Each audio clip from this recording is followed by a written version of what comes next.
At 100 years old, my body is a map of worn-out roads and silent battles. My hands tremble slightly as I rest them on my thin legs, each wrinkle a testament to moments lived and moments lost. The silence around me is heavy with memories that press against my chest, like an old photograph pressed between fragile pages of a forgotten album. I never needed a nursing home because pride was my companion, stubborn and fierce. Independence was not a choice, but a declaration of my remaining dignity. My children thought differently. They saw my unsteady steps, my occasional confusion, the way my eyes would drift to distant horizons, carrying memories they could never understand. But they didn't see the warrior inside this fragile shell. There was a time when I could lift heavy bags, run errands, cook elaborate meals that would make the entire neighborhood speak. Now, each movement is a negotiation with my own body, each step a careful calculation of energy and will. The world has changed around me, but inside, I remain the same fierce soul who refused to be defined by age or limitation. My independence was not about proving something to others. It was about proving something to myself. Every morning when I wake up, I make my own coffee, prepare my own toast, dress myself with trembling hands that remember a time of strength and precision. Each small act is a rebellion against the narrative that old age means helplessness. The day they suggested a nursing home, something broke inside me. Not anger, something deeper, a recognition that surrender would mean losing the last threads of my identity. I looked at my children with eyes that had seen wars, survived losses, witnessed generations rise and fall. And I said simply, not yet, not while I can still breathe. People think aging is about losing, but for me, it has been about choosing dignity, choosing to remain the protagonist of my own story, choosing to define my limits, not let others draw them for me. Would you listen to an old woman who has learned that life's most profound battles are not fought with strength, but with stubborn, quiet resilience? If these words resonate, stay close. My story is not just mine. It belongs to anyone who refuses to be defined by others' expectations. Memories are strange companions. They visit without warning, like unexpected guests who arrive with dusty suitcases filled with fragments of a life lived intensely. As my mind is a vast archive of moments, some crystalline in their clarity, others blurred like watercolors left too long in the rain. I remember the war years, not as a distant historical event, but as a living, breathing reality that carved itself into my bones. We were young then, so terribly young. Youth is wasted on the young, they say, but we didn't know that then. We thought we were invincible, that our passion could change the world, that our love could survive anything. My husband, God, how my heart still aches when I speak of him, was not just a man. He was a universe of possibilities. We met when everything was uncertain. The world was breaking, countries were falling, and in the midst of that chaos, we found each other. Our love was not gentle. It was fierce, demanding, a wild thing that refused to be tamed by circumstances or convention. We didn't have much. Our first home was a small apartment with peeling walls and hope as our only decoration. But we were rich in ways that money could never understand. Rich in dreams, in shared silences, in the way we looked at each other when words became unnecessary. Sometimes I catch myself turning, expecting to see him in his favorite armchair, pipe in hand, reading a book that would later spark our most passionate discussions. Loss is not a single moment. It's a continuous landscape you learn to traverse. When he died, something inside me shattered, not dramatically, quietly, like a delicate glass slowly cracking from within. I learned that grief is not about tears. It's about breathing when every breath feels like a betrayal of the one you've lost. But life does not pause for your pain. It continues, relentless and beautiful in its indifference. I raised our children alone, carrying the weight of his memory and our shared dreams. They never knew how many nights I stayed awake, wondering if I was being the mother he would have wanted me to be. Work became my sanctuary. I was a teacher, but that word seems too small to describe what teaching meant to me. Each student was a universe of potential, a blank canvas waiting to be painted with knowledge, compassion, and possibility. I didn't just teach subjects. I taught human beings how to see the world differently, how to question, how to dream beyond their immediate circumstances. There were students who would return years later, successful in their own paths, and tell me how a single conversation, a moment of genuine connection, and had changed their trajectory. Those moments were my true wealth, not the salary I earned, not the accolades, but the lives I touched, however briefly. Age has a way of stripping away pretenses. You realize that success is not about achievements, but about authenticity, about being true to yourself, about maintaining your integrity even when it's difficult, about loving deeply, living fully, and leaving the world a little better than you found it. I've watched technology transform the world. Computers that fit in pockets, communication that spans continents in seconds. But have we truly connected? Or are we more isolated, hiding behind screens, afraid of the vulnerability of true human interaction? My generation understood something fundamental.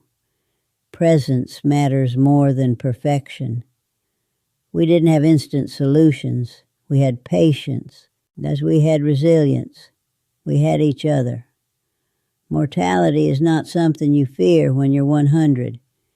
It becomes a familiar companion, like an old friend who sits quietly in the corner of your room, waiting patiently.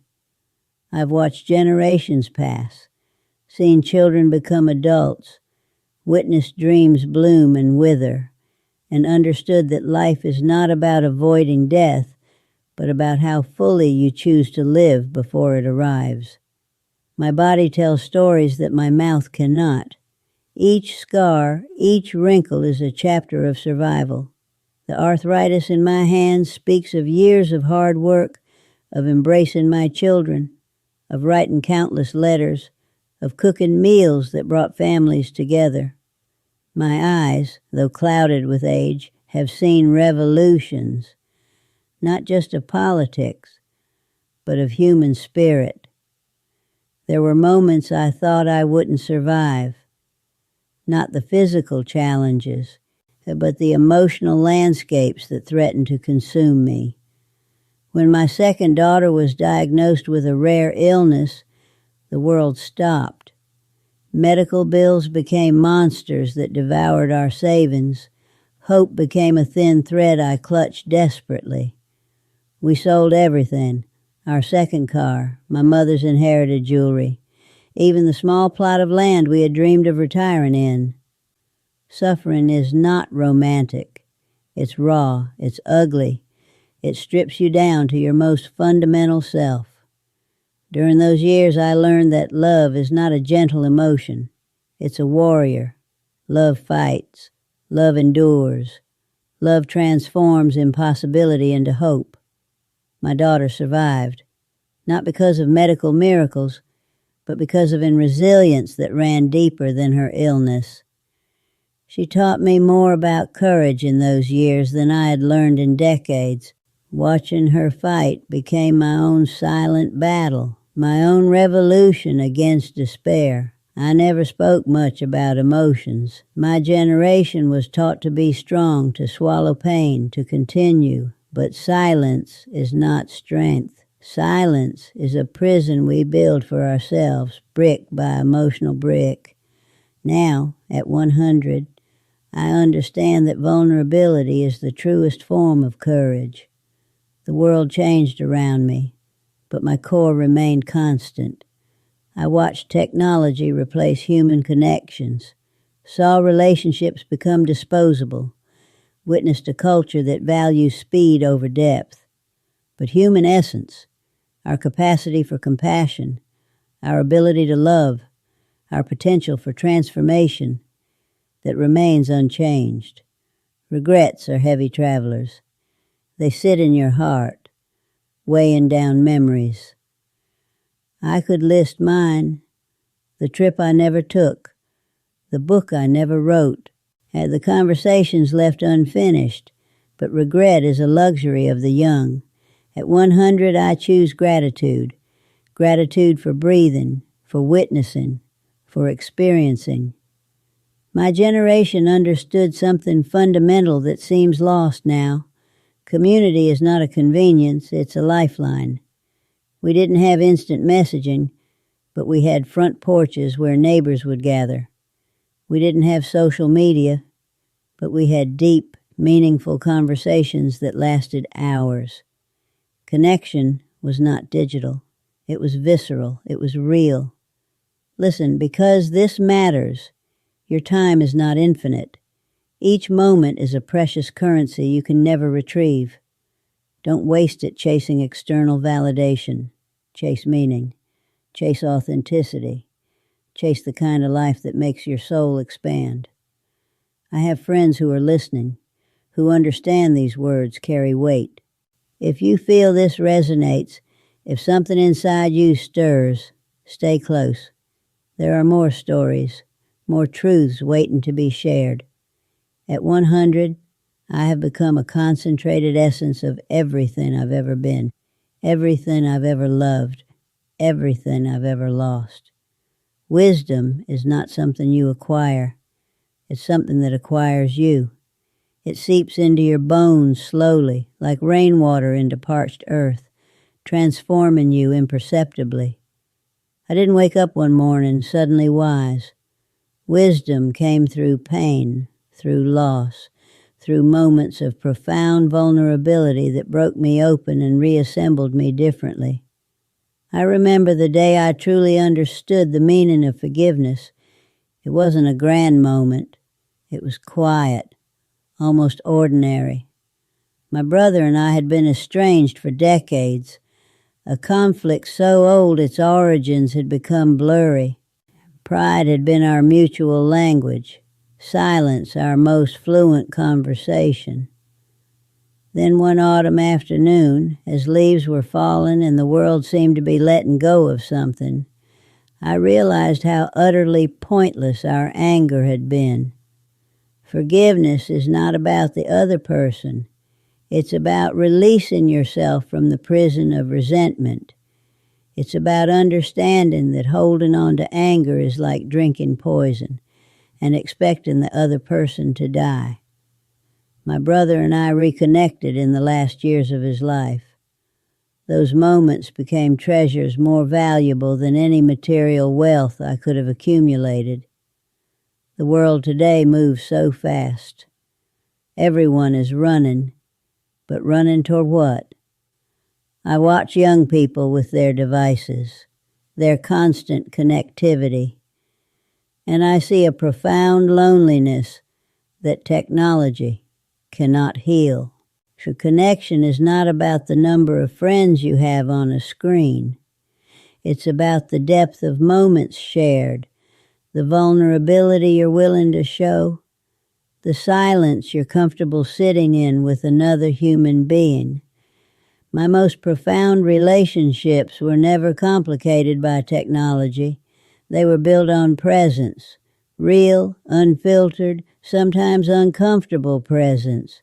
My husband would look at me and I would feel seen, not just as a wife or a mother, but as a complete, complex human being. That is a rare gift in any era. I've outlived most of my contemporaries. Each loss leaves a mark, a subtle shift in the landscape of my heart. But I've learned that love doesn't end with death. It transforms. My loved ones live in my memories, in the stories I tell, in the way I move through the world, carrying their lessons. Physical pain becomes a constant companion as you age.